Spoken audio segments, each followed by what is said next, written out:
اس وقت مجھے پروگرام میں امیر تحریک لبیک پاکستان علامہ سعد حسین رضوی صاحب جوائن کر چکے ہیں۔ السلام علیکم سعد صاحب۔ جی وعلیکم السلام ورحمۃ اللہ۔ سعد صاحب، آپ نے حکومت سے پیٹرولیم مصنوعات کی قیمتوں میں کمی کا مطالبہ کیا اور اس کے ساتھ ساتھ یہ الٹیمیٹم بھی دیا ہے کہ اگر 10 مئی تک قیمتیں کم نہیں کرتے ہیں تو پھر آپ اسلام آباد کی طرف لانگ مارچ کریں گے۔ تو سر کتنی کمی چاہتے ہیں آپ پیٹرولیم مصنوعات کی قیمتوں میں؟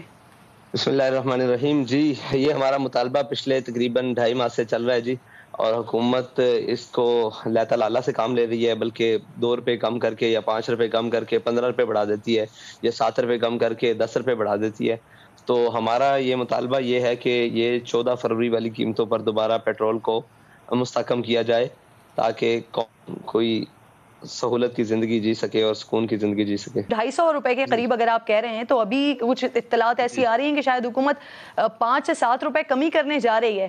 تو اس کا مطلب یہ کہ اگر یہ کمی ہو جاتی ہے تب بھی آپ کے لانگ مارچ کو کوئی فرق نہیں پڑے گا، آپ لانگ مارچ کریں گے 10 مئی کے بعد؟ جی انشاءاللہ لانگ مارچ کریں گے، اور حکومت سے مطالبہ بھی کریں گے کہ جب تک نئی حکومت نہیں آ جاتی تو اس پیٹرول کی قیمت کو مستحکم کیا جائے، یہ روز روز کا تماشا بند کیا جائے کہ ہم سو کر اٹھتے ہیں اور ایک ہمارے سر پر بوال پھوڑ دیا جاتا ہے اور ہمیں پتہ نہیں ہوتا کہ ہم نے آج صبح ہمیں کوئی چیز میسر ہوگی یا نہیں ہوگی۔ 5 سے 7 روپے کمی سے تو آپ ماننے والے نہیں نظر آ رہے ہیں، کیونکہ آپ کہہ رہے ہیں وہ 14 فروری والی قیمتوں پر واپس آئیں۔ تو پھر اب آپ کا پلان کیا ہوگا؟ لانگ مارچ کریں گے یا اسلام آباد آ کر دھرنا دیں گے، دھرنے کی شکل اختیار کریں گے؟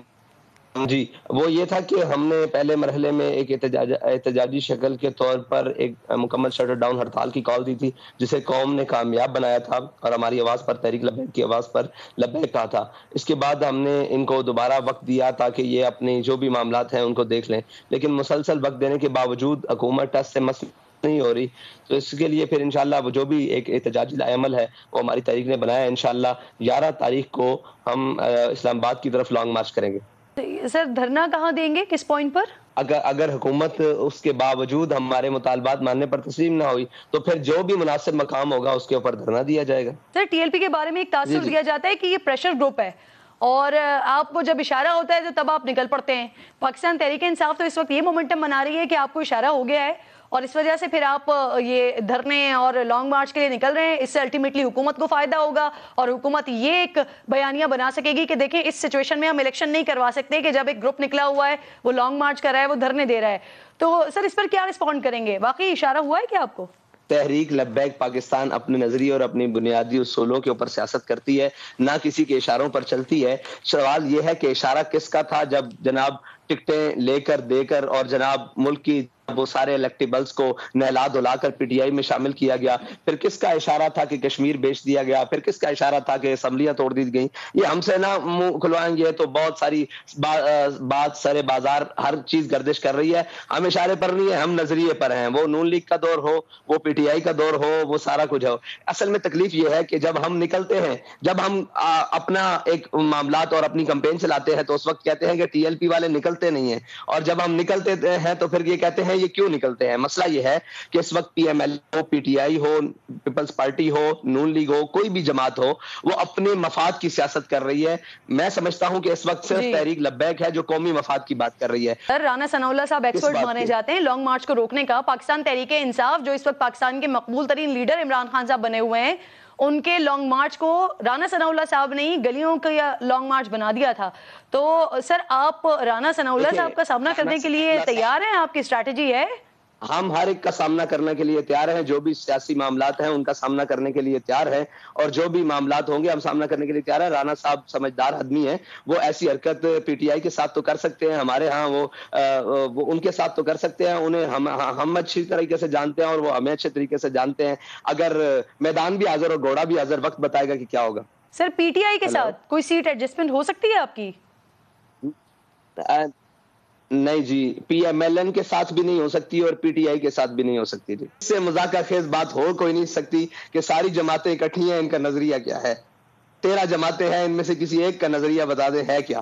ہمارا تعلق اس سے بہتر ہو سکتا ہے جس کا تعلق رسول اللہ صلی اللہ علیہ وسلم سے بہتر ہے، جس کا تعلق اپنے نظریے پاکستان سے بہتر ہے، جس کا تعلق اس ریاست سے بہتر ہے اور اس پاکستان سے بہتر ہے۔ باقی ہر اس کے ساتھ نہیں ہو سکتا ہے جس کے منہ میں اپنی زبان ہی نہیں، وہ کبھی کہتے ہیں ان کو راہ سے فنڈنگ ہوتی ہے۔ تو سر عمران خان کے عشق نبی پر تو نہیں سوال اٹھایا جا سکتا سر، باقی ان کی سیاست پہ سوال اٹھایا جا سکتا ہے، لیکن ان کے عشق نبی پر تو سوال نہیں اٹھایا جا سکتا۔ میں اٹھا سکتا ہوں، میں بالکل اٹھا سکتا ہوں کہ میں میدان عمل میں ہوں، آپ نہیں اٹھا سکتے اس لیے کہ آپ کا اپنا رائٹ ہے، آپ نہ اٹھائیں، لیکن میرے پاس تو ہر اس کے عمل کے اوپر سوال اٹھانے کے لیے بہت سارے سوالات ہیں۔ صحیح، یعنی آپ کے لیے بہتر ہوگا تعلق پی ٹی آئی کس سے؟ سر پی ٹی آئی وہ جماعت ہے جس نے اقوام متحدہ میں جا کر بات کی تھی سر، ناموس رسالت کے حوالے سے دن مختص کروا دیا ناموس رسالت کے لیے۔ آج اسلامو فوبیا کے خلاف جو دن مختص ہے وہ عمران خان صاحب کی کاوش ہے سر۔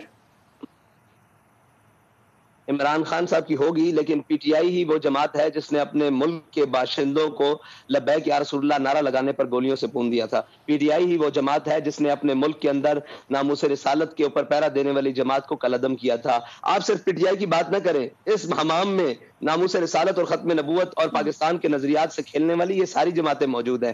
اگر یہ نہ ہوتی تو ہمیں اپنی جماعت بنا کر ایک کریڈٹ ہے جو پاکستان تحریک انصاف کا ہے، خالصتاً عمران خان کا کریڈٹ ہے جو انہوں نے اقوام متحدہ میں کیا۔ سر آپ کے کریڈٹ پر کیا ہے یہ بتائیے گا؟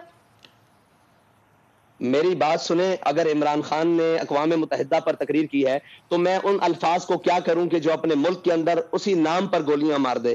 میں اس تقریر کو کیا کروں؟ مجھے یہ بتائیں، ان الفاظ کو کیا کروں؟ جب سفیر نکالنے کی بات آئی تھی تو عمران خان تو بھاگ گیا تھا، اس کی کیبنٹ بھی بھاگ گئی، اس کی کابینہ بھی بھاگ گئی، اس کی پوری اسمبلی کے وہ لوگ بھی بھاگ گئے، ایک بل نہ پیش کر سکے۔ تو آپ یہ سمجھتی ہیں کہ اس نے وہ جو کھڑے ہو کر تقریر کی ہے اقوام متحدہ میں وہ ناموس رسالت کے لیے تھی؟ اچھا، ناموس یہ تو کہتا تھا میں آ کے ورلڈ کپ سے بھی بڑی خوشخبری لے کر آیا ہوں، جب امریکہ سے واپس آیا تو کشمیر بیچ کر آیا۔ یہ اسی طرح کی خوشخبری اور اسی طرح کی تقریر ہے جو اس نے اقوام متحدہ میں کی ہے۔ کیا بات کرتے ہیں یہ؟ اگر یہ مخلص ہوتے تو ہمیں اتنی قربانیاں دینے کی ضرورت پڑتی؟ ہمیں اسلام پر جماعت اور اسلام پر جناب جانے دینے کی ضرورت پڑتی؟ اسلام پر جیلیں بھگتنے کی ضرورت پڑتی؟ اسلام پر کالعدم اور تشدد، خون اور جناب بازو، آنکھیں؟ ہمارے تو کئی اصل میں آپ بھی قید ہیں، اللہ تعالیٰ آپ کو بھی آزادی عطا فرمائے، کبھی وہ دکھا سکے ایک ذل شاہ کے مرنے پر پورا میڈیا، مجھے افسوس ہے اس کے مرنے کا، ہر سیاسی کارکن اس کو ایک لاٹھی بھی لگے مجھے افسوس ہے، لیکن اس کے ایک شہید ہونے پر ذل شاہ کے پورا میڈیا چیختا رہا، آپ ہمارے 56 شہداء تو نظر نہیں آئے۔ پھر یہ تو گلہ سب سے ہے سر جو گنگے شیطان کیوں بنے؟ سر آپ نے شاید اس وقت میرا پروگرام نہ دیکھا ہو، آپ یوٹیوب پر جا کے دیکھ لیجئے گا تو پھر ساتھ صاحب آپ کو یہ لفظ نہیں بولنے پڑتے سر۔ اس وقت رمضان میں جو کچھ آپ لوگوں کے ساتھ ہوا تھا، اگر آپ میرا پروگرام دیکھ لیتے تو آپ مجھ سے یہ بات نہ کر رہے ہوتے۔ ساتھ صاحب دیکھ لیجئے گا۔ خیر سر، میں آپ سے جاننا یہ چاہ رہی ہوں، مجھے یہ کہیے گا پلیز، اگر آپ کی جماعت سے کوئی وزیر اعظم بن جاتا ہے، کل آپ وزیر اعظم بن جاتے ہیں، تو جو مسئلہ کشمیر ہے، یہ حل کروا لیں گے ساتھ صاحب؟ انشاءاللہ کروائیں گے، کیوں نہیں کروائیں گے؟ ہمارا بنیادی پہلے اصولوں میں سے ہے، مسئلہ کشمیر بھی حل کروائیں گے اور اپنی ہمشیر ڈاکٹر عافیہ صدیقی کا مسئلہ بھی حل کروائیں گے۔ بہت شکریہ سعد حسین رضوی صاحب، سربراہ ہیں تحریک لبیک پاکستان کے، پروگرام میں ساتھ موجود تھے۔ حکومت سے مطالبہ کر رہے ہیں کہ اگر پیٹرولیم مصنوعات کی قیمتوں میں کمی نہیں کی تو 10 مارچ کے بعد لانگ مارچ بھی کریں گے اور دھرنا بھی دیں گے 10 مئی کے بعد۔ لیٹس سی کہ حکومت کی جانب سے اب کیا اسٹریٹجی اپنائی جاتی ہے TLP کو روکنے کے لیے۔